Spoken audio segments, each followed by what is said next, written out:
take ownership. Take extreme ownership. Don't make excuses. Don't blame any other person or any other thing. Don't hide your delicate pride from the truth. Everyone took ownership of their mistakes. Everyone took ownership of the problems. Take ownership of your job, of your future, and take ownership of your life. And lead. Lead yourself and your team and the people in your life. Lead them all to victory. There is a certain mentality that is associated with winners because there's a mentality. This is not about money. It's not about anything tangible. There's a mentality that goes along with winning.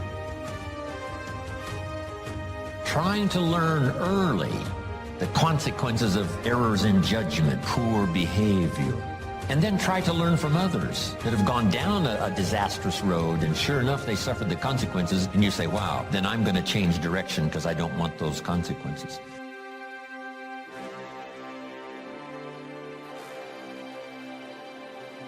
And to the positive, once you get that mentality, you can listen at a person talk a few minutes and either it feeds you or it doesn't. And you learn sooner or later that things that don't feed you, you don't spend time fooling with it because it is counterproductive to where you're trying to go. You don't argue with people. You stop arguing with people. You just move aside and go on in your own direction because you finally got it on the right road and you don't want anything to blow you off course. And now that you've got your focus, you want to be able to maintain your focus and keep moving forward. Likewise, failing has the pathology. You can get in around failing people and have failing circumstances and listen at negative talking, and after a while you find yourself unable to get back up again because not only are you down, but what is worse is your environment is down and everybody who's talking to you is talking down, and you develop a mentality built around your condition. Learning from errors in judgment. A few simple disciplines practiced every day. Now you're on the road to success. A few errors in judgment repeated, and you can turn anything around.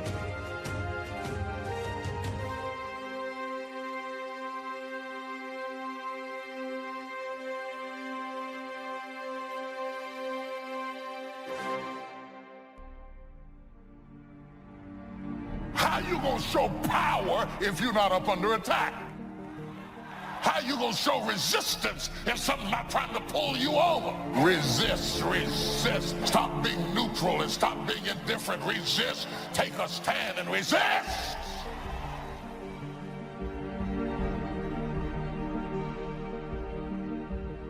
You know, courage mounts up, and then sometimes we have the doubts that creep in, and we reach a little deeper to find that courage that overcomes our doubts and our fears. Courage to do what you didn't think you could do. The courage to step into territory that might be a little unfamiliar. The courage to talk to somebody you don't know. Courage to stand up when it's sort of dark in your corner. The courage to do it when it isn't going your way, seemingly. Be strong and very courageous. Be strong and very courageous. Be strong and be of good courage. Be strong and possess the land. Don't wait anymore. Don't think anymore. Don't plan anymore. Don't contemplate anymore. Don't make any more excuses or justifications. Don't rationalize anything else. No and no. Instead, be aggressive. Take action now. And what is the first action that you need to take? Take the step. Step aggressively towards your fear. And that step towards your fear is the step into bravery. Because we're scared of what we don't know. And there's only one way to learn and to know, and that is to confront that fear. You have to step, you have to go. And this simple action, this simple attitude, it answers so many questions. How do you change your diet? You step, you go. You step, you go. How do you overcome fear of failure or fear of success or fear of fear itself? you step. Face everything and rise. That's what a few people will do. The ones who will face everything and run, they've already gone to look at television and constant negative news and other drama stuff and go to bed fearful tonight. They won't even get a good night's sleep. This is for people that are positive, that are motivated, and that are hungry. I can't say this enough. Work on your mind. Listen to things that empower you, that builds your spirit, that's got your name on it. Listen, why? Because faith comes by hearing and hearing and hearing. Oh, I heard it before. No, listen until you're producing the results. If you're not producing the results, you haven't heard it enough. You got to listen till it goes past the conscious mind to the subconscious mind. So you need a coach, somebody that can see what you can't see.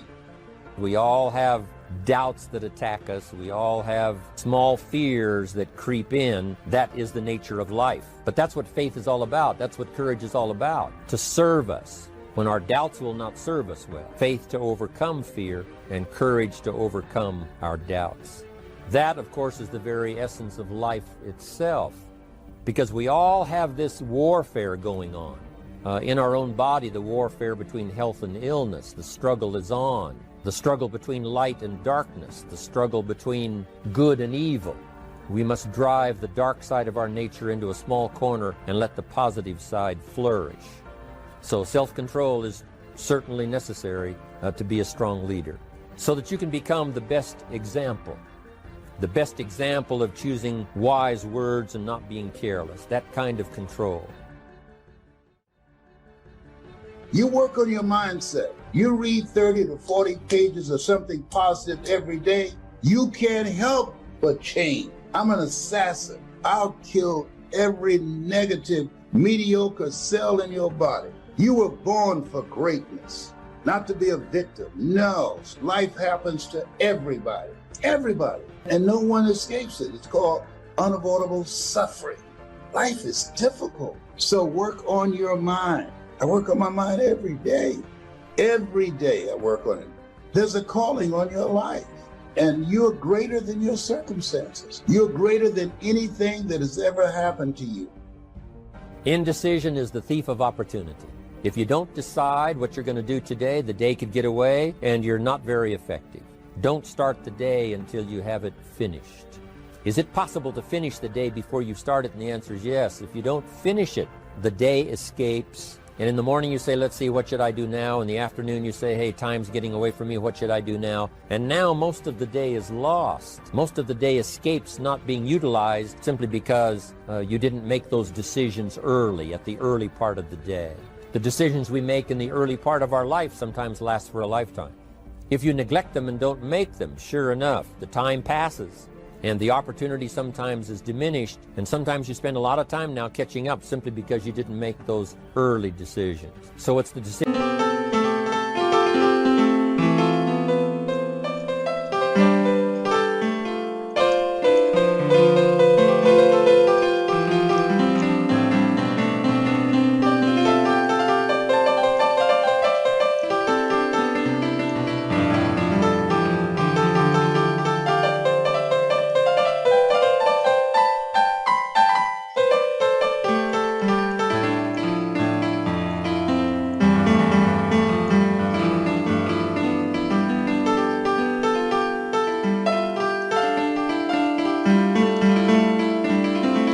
Decisions at the first of the day, it's the decisions at the early part of the month, it's the decisions at the early part of the year that greatly determines what kind of year you're going to have.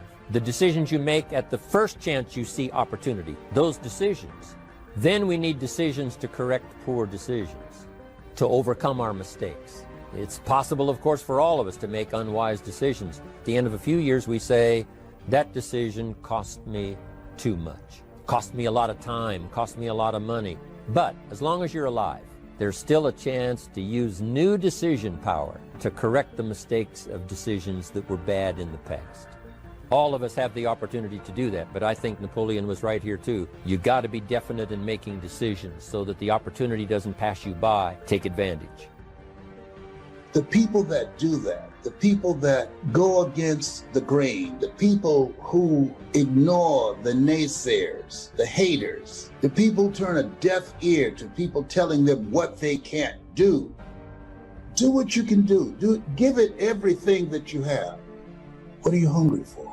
Because when we come out of this, our lives will never be the same again. A lot of people are going to be left behind. A lot of people will be devastated. A lot of people will take themselves out. But a few people, those who are able to rise, a few people, the road to life is straight and narrow, but few there be that find it, because few there be that are hungry. You got to go all out. It takes everything in you. You got to feel that you were chosen for such a time as this. This is an appointment, a divine appointment for your dream. This could be the greatest time you ever live if you control what you focus on, if you find a more empowering meaning, and if you decide to model the actions of those who succeeded before you. It can be the best financial time, the best emotional time, the best spiritual time of your life, but you better take control of your state. And if you think you're going to do it just by today, you're wrong. You're going to need to get yourself some rituals. So you better do the right thing at the right time. And to do that, you better know what season you're in. And to do that, you better learn how to change your state, how to take control of your own conditioning. That's what I live for. A good leader has definite plans. Your plans to be financially secure. You got to have good plans. One more on plans, and that is the plan for your personal development. The plan to be better this year than last year. The plan to take the classes, do everything you possibly can to show personal progress. Not just financial progress, but the progress of personality. The progress.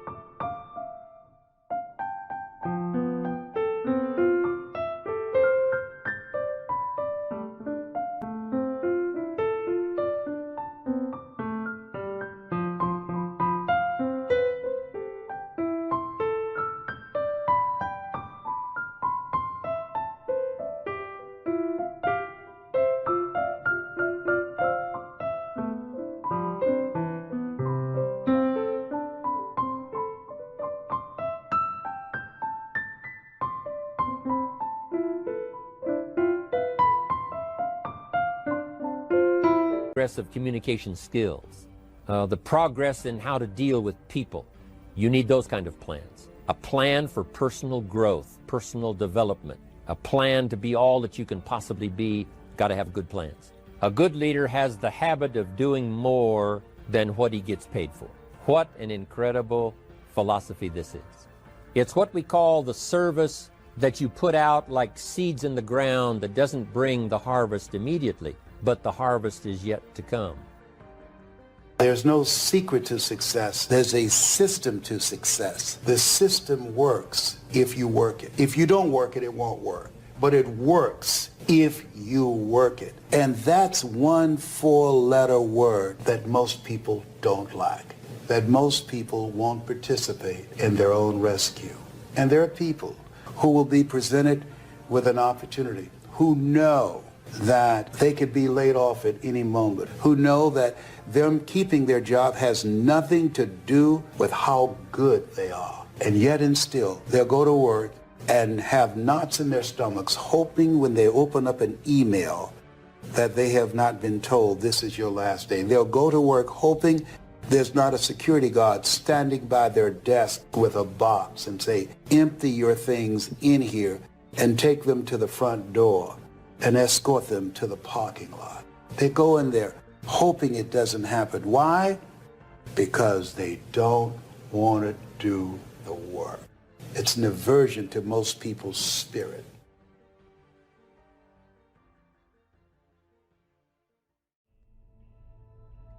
That once a person's mind is expanded with an idea, it can never be satisfied to going back to where it was. So some of you are going to experience a breakthrough. Some of you are going to go back and look at your dreams and brush them off. Whatever goal that you have in mind, I want that to be a goal that will challenge you, something that will make you stretch. What is it that you looked at some point in time and you decided that you couldn't do it, that you talk yourself out of it? Whatever it is, bring it back out there. How you're going to do it, that will come to you in due time.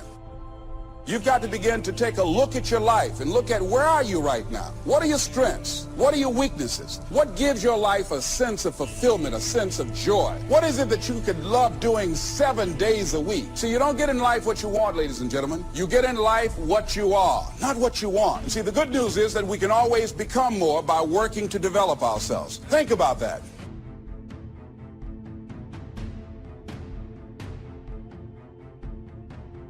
I fought my way up. I fought to get to work. I fought to stand. I fought to carry on. I fought to live.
I fought to get out the bed. I fought with my fears, my anxieties. I fought with haters, liars, backbiters, and betrayers. And many times I laid in the bed, I couldn't go to sleep because I was fighting with myself. I fought.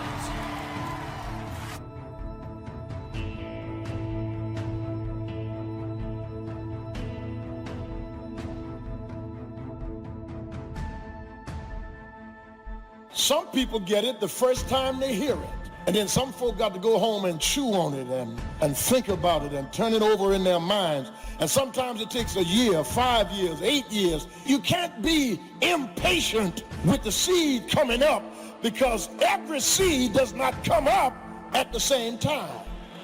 You have to be patient with the soil. You have to tend it. You have to take care of it. You have to make sure that when the seed is ready to be cast, that the soil is ready to receive it.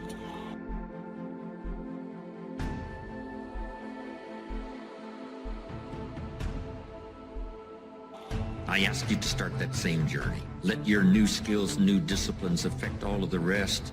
6/7 of our life was to be devoted to labor and work, to produce a good family, to produce an enterprise. That's the essence of life in its best form first, is to be a producer. What is the reason for the seed and the soil and the sunshine and the rain and the seasons of life and its miracle? What's the reason for all of that? Here it is in a nutshell for your notes. To see what you can do with it. We've got books to read and we've got classes to attend and we've got, things to do and things to learn. And if you put it all together, you can have not only your health, but your fortune.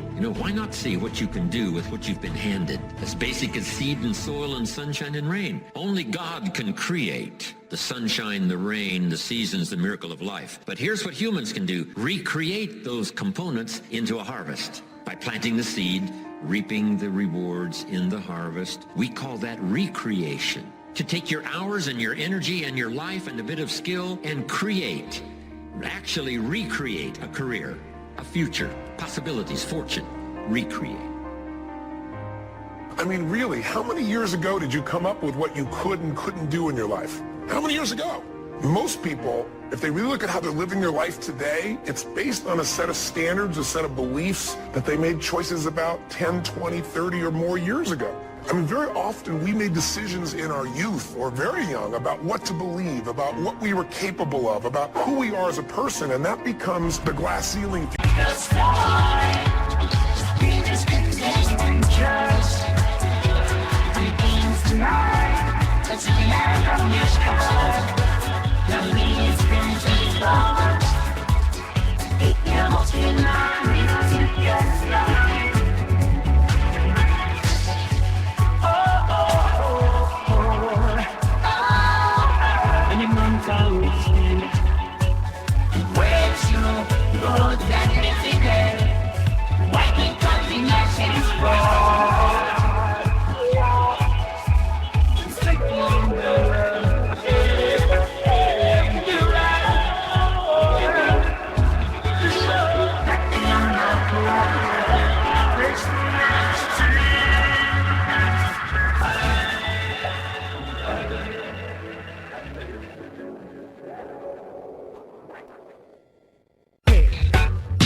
controls us. I'll give you an example. Look at your physical body. Your physical body today is an absolute reflection of only one thing. Not your goals, not your desires, but your standards. Again, the strongest force in the human personality is this need to stay consistent with how we define ourselves.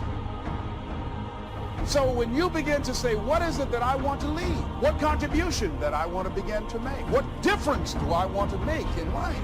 What chances I need to take? What risks do I need to begin to embrace? What fears do I need to step on? What areas of my life am I dead right now? What dreams? You can either live your dreams or live your fears. You have got to get to a point where you say, I'm sick and tired of living like this. There's got to be more. That's when people go out and strike out on their dreams. You don't always get your goals, but you always get your standards.